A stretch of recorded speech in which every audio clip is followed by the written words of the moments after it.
కోయంబత్తూరులోని ఒక గ్రామంలో 73 నాగమాణిక్యము, 63 రాజసులోచన అనే భార్యాభర్తలున్నారు. వీళ్ల మధ్య దాదాపుగా 10 ఏళ్లుగా మాటలు లేవు. దాంతో ప్రతిరోజు పైగదిలో ఉండే నాగమాణిక్యము కిందకు వచ్చి తన భార్య వండి పెట్టిన ఆహారం నీళ్లు తీసుకుని మళ్లీ పైకి వెళ్లేవాడు. 10 ఏళ్లుగా వాళ్ళ ఇంట్లో జరిగేది ఇదే.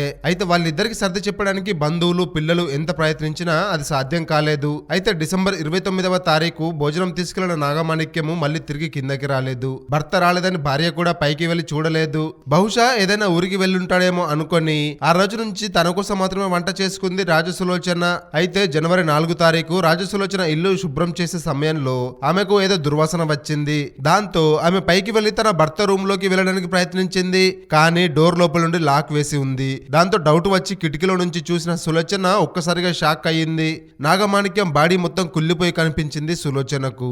ఈ సంఘటన చాలా ఆలస్యంగా వెలుగులోకి వచ్చిన తమిళనాడుని షాక్ కి గురి చేసింది. ఈ సంఘటన గురించి తెలుసుకున్నాక వృద్ధాప్యంలో కూడా ఇలాంటి పట్టింపులు, పంతాలు పెట్టుకున్న భార్యాభర్తలు ఉంటారా అని ప్రతి ఒక్కరూ ఆశ్చర్యపోతున్నారు.